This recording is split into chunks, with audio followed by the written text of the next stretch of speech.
Hoy no quiero que abran la Biblia. Cosa más rara, ¿verdad? Dijera alguien por ahí. Vamos a repetir todos juntos, hermanos. El Padre Nuestro.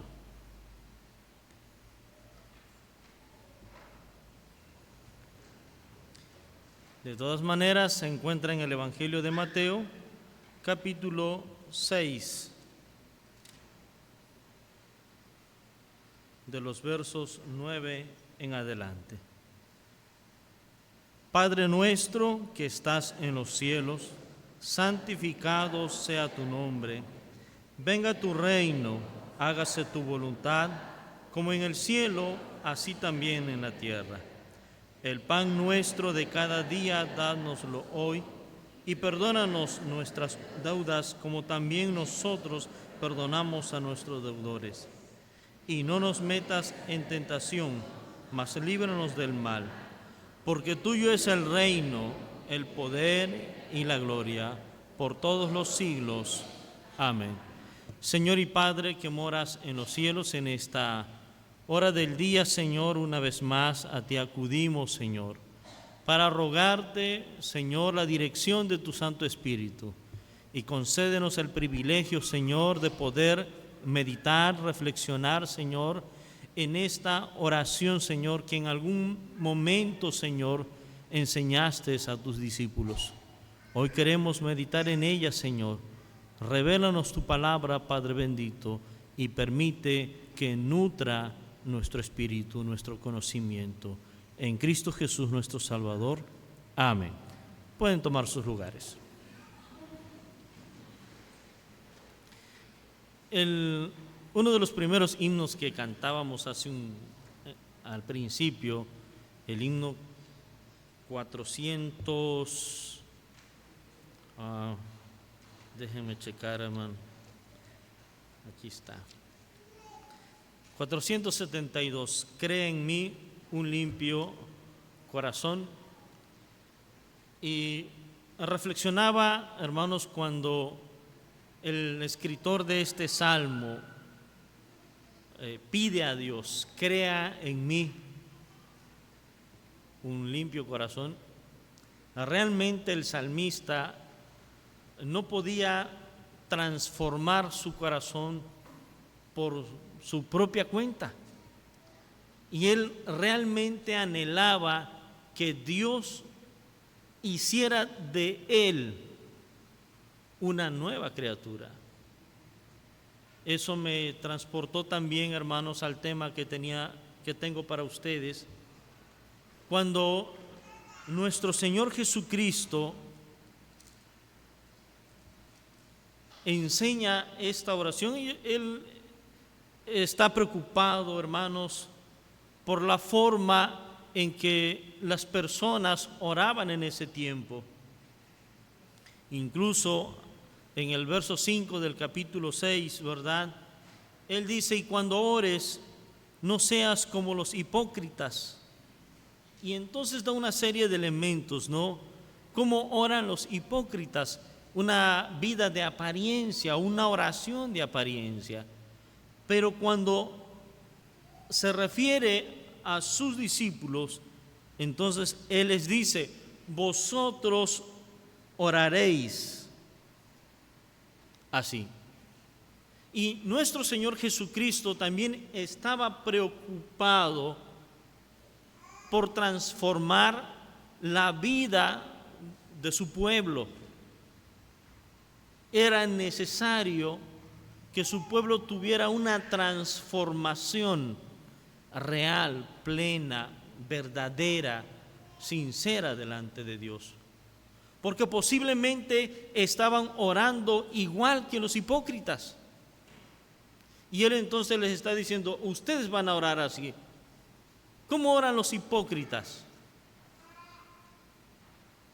Ahí nos da una serie de elementos. Por ejemplo, aman el orar en pie en las sinagogas, en las esquinas de las calles para ser visto. Y luego dice, Pero tú cuando ores, o más tú cuando ores, entra en tu aposento, cerrada la puerta, ora a tu Padre que ve en secreto, y tu Padre que ve en secreto recompensará en público. Y luego dice, recomendación para nosotros: y orando, no uséis vanas repeticiones, vean ustedes, como los gentiles, pensando que por la elocuencia, por usar sabiamente las palabras o una hilación de pensamientos, para que la oración se torne bonita, hermosa, espléndida, van a ser escuchados por Dios. No, el Señor dice no de esta manera, no una oración bonita ante el ser humano, sino una oración con sentido, una oración con propósito, una oración donde también nosotros estemos conscientes de lo que estamos pidiendo. Y entonces Dios le dice, ustedes o vosotros oraréis así. Y uso la primera palabra, Padre nuestro que estás en los cielos. Esa palabra, hermanos, nos debe pensar, hacer pensar cuál es el lugar de la presencia de Dios, o hacia dónde nos debe transportar nuestros pensamientos, nuestra vida, o cuál es el concepto que tenemos del lugar de la presencia de Dios. Y nosotros debemos pensar que Dios está ¿dónde, mis estimados hermanos? En los cielos. Así que cada uno de nosotros, desde el principio de la creación, nosotros sabemos que Dios está en la presencia del Señor. Allá está. ¿Dónde está allá? ¿Qué está allá? Nuestro Dios, y con nuestro Dios, ¿qué se encuentra? El reino de Dios. ¿Sí? Su reino está allá. Así que nosotros debemos pensar, hermanos, que el reino de Dios está en los cielos. ¿Hacia dónde nos dirigimos? Hacia el reino de Dios que está en los cielos. Dice un texto por ahí, ¿verdad? Y que también lo cantamos como una alabanza. El cielo es el trono de mi Dios. Y cuando Dios hizo la creación, sabemos que Dios descendió de su trono a la tierra, ¿verdad?, para crear específicamente al hombre. Así que el hombre es una creación muy especial, donde Dios como rey, ¿verdad?, diseña a una criatura que va a poner Dios como, ¿cómo se le puede llamar? Como un gobernador de lo creado. Porque Dios le dio al hombre toda la autoridad para gobernar lo creado. Entonces, gobernamos, fíjense ustedes, el pueblo de Dios gobierna junto con nuestro rey.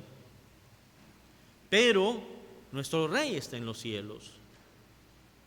Descendió a la tierra para establecer su reino. Pero ¿qué pasó acá con el ser humano? El ser humano no atendió a la voz de Dios. Pero nosotros seguimos teniendo el concepto, mis estimados hermanos, que Dios está en los cielos y que el Señor Jesucristo enseña que Dios está en los cielos, que nuestra dependencia es hacia el Rey que está en los cielos. Luego dice, hermanos, santificado sea tu nombre.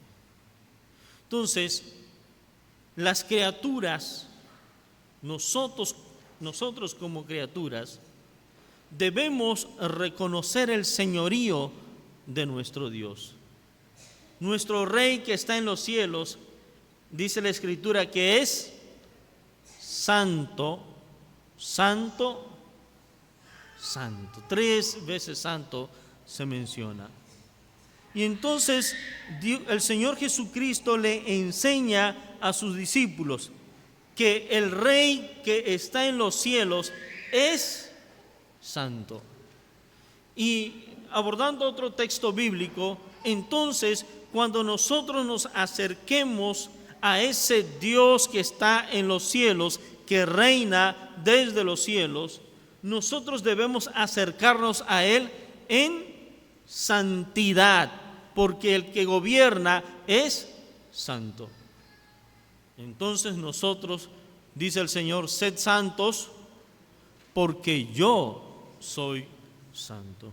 Así que, hermanos, cuando nos acerquemos a la presencia de nuestro Dios en oración, debemos entender que nuestro Dios gobierna desde los cielos, que Él es santo y que nosotros también debemos acercarnos a Él en santidad para con nuestro Dios.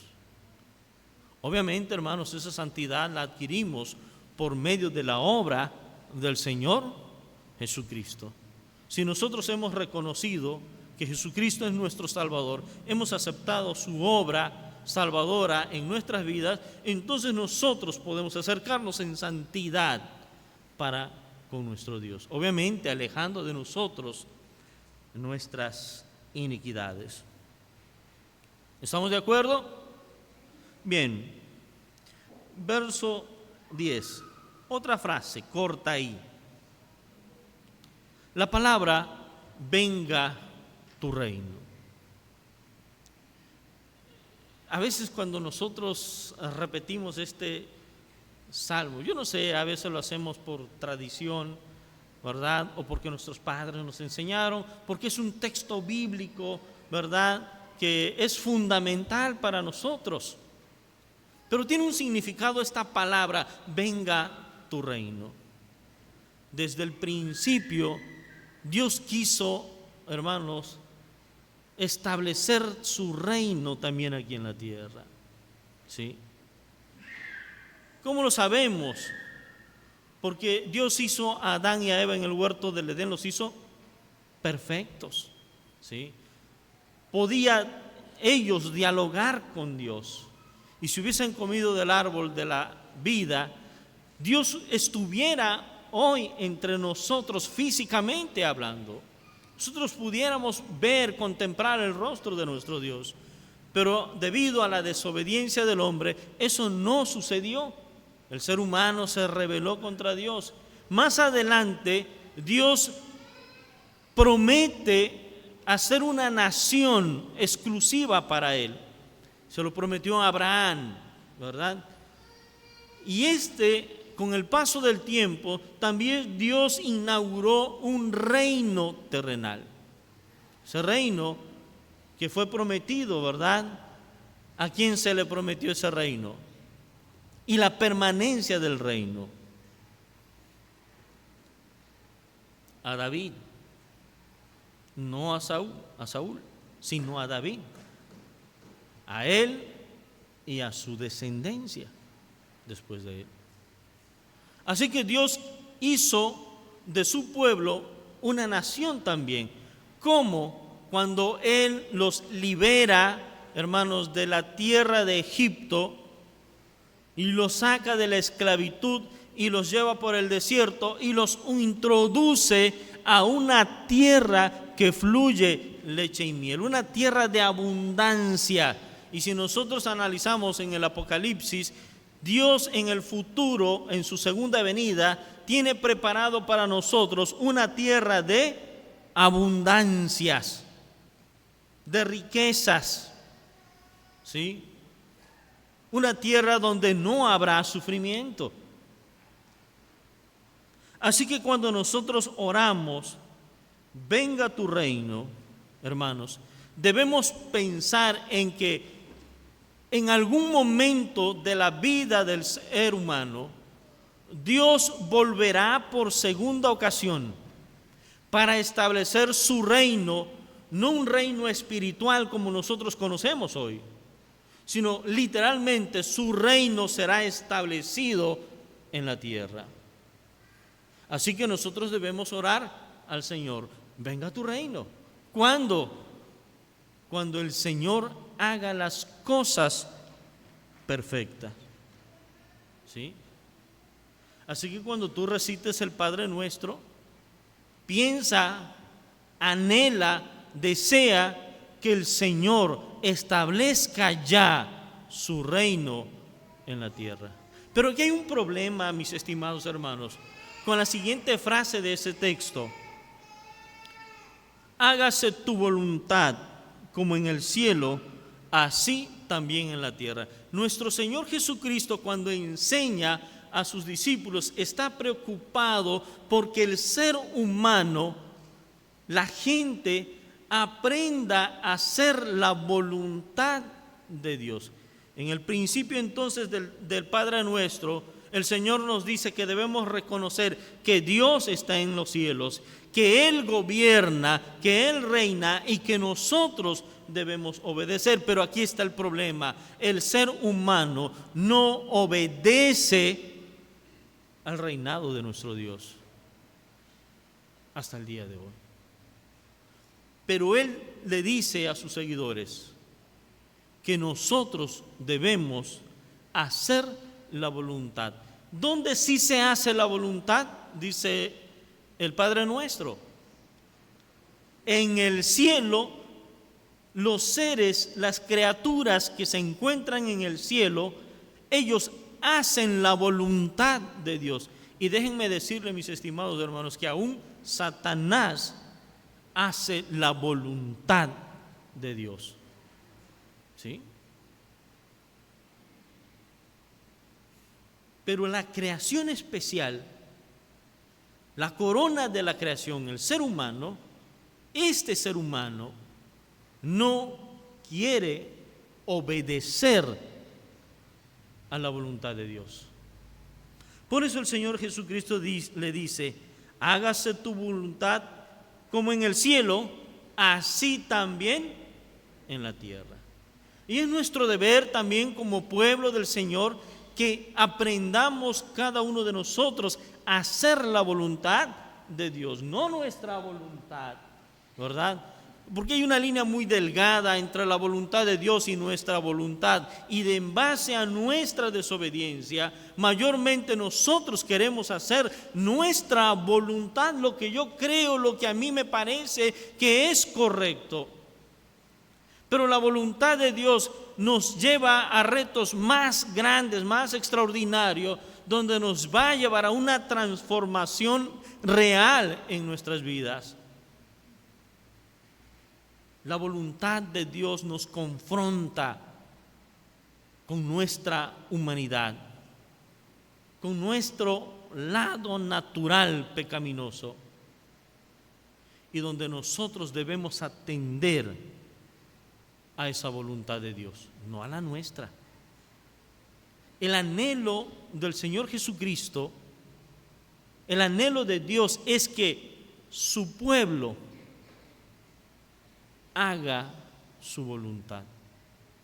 Y entendemos nosotros también, y Dios entiende, que por nuestra naturaleza caída, nosotros en algún momento podremos quizás cumplir, pero no por voluntad nuestra. ¿Cuándo será eso que el ser humano haga la voluntad de Dios, o los escogidos de Dios hagan la voluntad de Dios? Hermanos, esto va a ser cuando el Señor irrumpa en su segunda venida y realmente los seres humanos todos seamos transformados, los muertos en Cristo sean resucitados y los que estén vivos sean transformados a la imagen y semejanza de Dios. Solo hasta entonces nosotros vamos a hacer completamente la voluntad de Dios.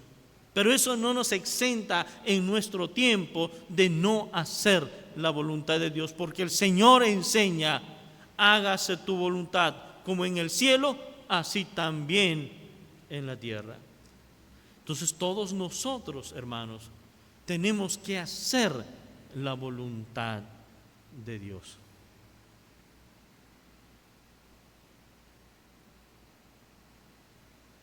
Entonces, de alguna manera,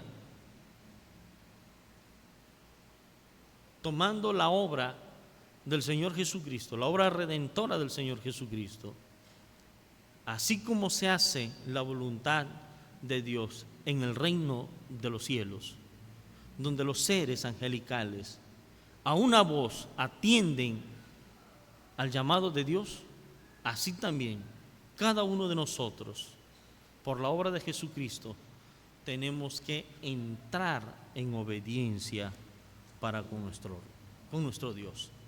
No nos escapamos de hacer la voluntad de Dios.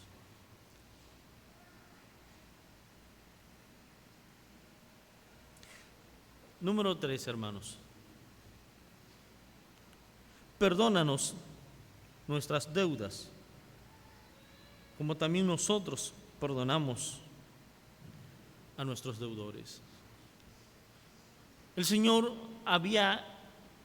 sabía que su obra en algún momento iba a llegar a la culminación, ¿sí? Donde Dios, a través de Jesucristo, iba a perdonar la totalidad de nuestros pecados. Y entonces el Señor Jesucristo dice: perdónanos, así como yo o como nosotros perdonamos. A veces anhelamos el perdón de Dios, deseamos el perdón de nuestros pecados, incluso nos atrevemos a vivir de esta manera cuando nosotros no queremos perdonar incluso a nuestros ofensores. Y entonces la palabra, les decía yo hace un rato, el reino de Dios nos reta a ser mejores personas. Porque entonces el Señor dice: yo quiero recibir el perdón porque yo he perdonado a mi semejante. Así de sencillo. Si yo no perdono a mi agresor, a mi ofensor, entonces no soy partícipe del perdón del Padre Celestial. Es como cuando el Señor dice: si el que confiesa delante de los hombres que yo soy Dios, yo también le confesaré delante de mi Padre. Pero el que me negare, yo también le negaré. Es algo parecido, ¿sí? Jesús está diciendo: perdóname porque yo también he aprendido a perdonar a mis ofensores. Así que, hermanos, ahí está cómo viene el Señor hablando de su reino y nos va llevando a nosotros a un pequeño círculo donde no tenemos escapatoria, podemos decirlo así, donde tenemos que hacer la voluntad de Dios.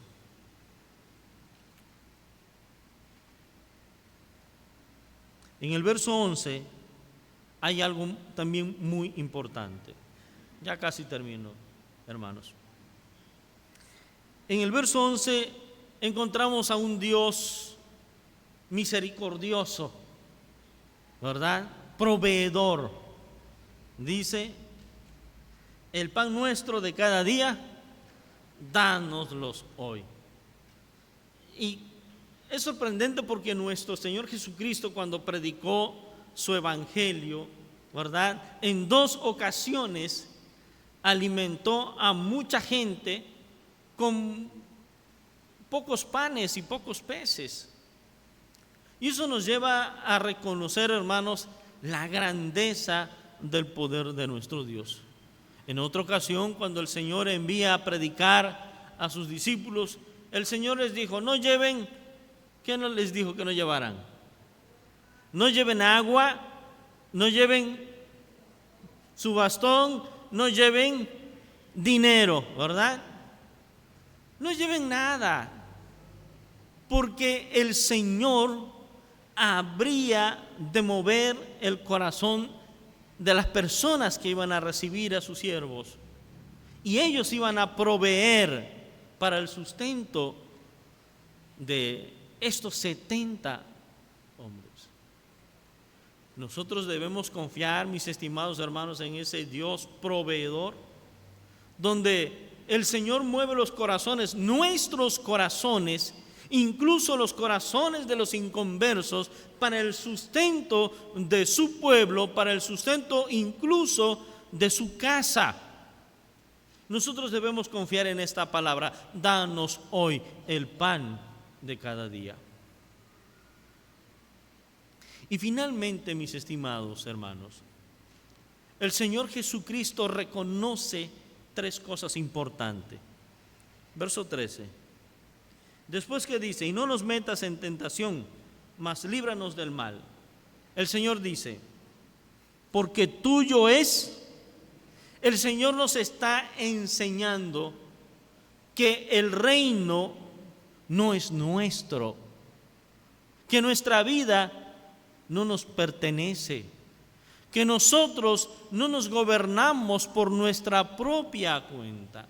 El Señor nos enseña, dice: tuyo es el reino, tuyo es el poder, ¿sí?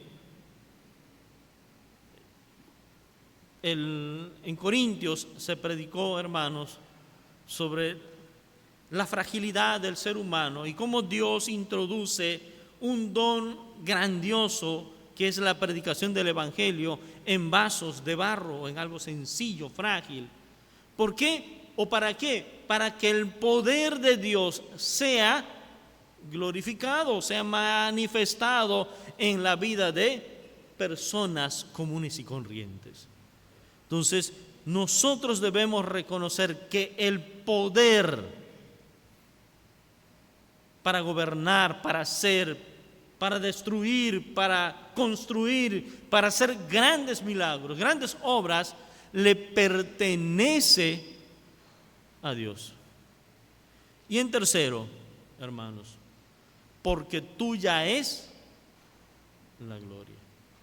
Concluye entonces donde el Señor nos enseña que todos nosotros debemos rendirle a Él la gloria y la honra y el honor. Él es el único digno. Entonces, no cabe aquí, hermanos, enaltecernos, enseñorearnos por nuestra propia cuenta. Porque entonces, hermanos, Dios también tiene el poder, aquí lo mencionamos, para humillarnos hasta lo más bajo que puede caer el ser humano. Y Él te puede levantar, pero es terrible, hermanos, ser humillado por Dios. Cuando somos humillados por Dios es porque nosotros nos resistimos a Él. Y tarde o temprano, hermanos, el Señor nos va a doblegar, hermanos. Y eso, hermanos, es doloroso. No es para destrucción, es para corrección. Y de ahí el Señor te levantará. Pero es mejor entonces que nosotros, hermanos, a manera de gratitud, a manera de honra, cada uno debe reconocer con humildad que a Él le debemos toda la gloria y toda la honra, porque el Señor Jesucristo dijo: porque tuyo es el reino, porque tuyo es el poder, porque tuya es la gloria por todos los siglos. Así sea, dice el Señor, así sea por siempre. No es allá, hermanos, de vez en cuando. No es allá cuando recibamos la sanidad. No es allá cuando haya prosperidad en nuestras vidas. Es por siempre que el creyente en Jesucristo debe reconocer el señorío de nuestro Dios. Así que, hermanos, cada vez que nosotros repitamos, oremos con el Padre nuestro, recuerda, nuestro Rey está en los cielos. ¿Sí? Debemos orar para que el reino de Dios sea instaurado en la tierra. ¿Cuándo? En su segunda venida. 3, ¿verdad? Reconocer que eres un Dios proveedor, no solamente del pan material, ¿verdad? Sino también del pan espiritual. Dice el Señor cuando estaba peleando defendiéndose de las acechanzas de Satanás. No solo de pan vivirá el hombre, ¿verdad? Sino de toda palabra que sale de la boca de nuestro Dios. Sí, no solamente es el pan físico, el pan espiritual, ¿verdad? Hermanos, recibimos el perdón de nuestro Dios porque también nosotros hemos aprendido a lo largo de nuestra vida a perdonar a nuestros agresores.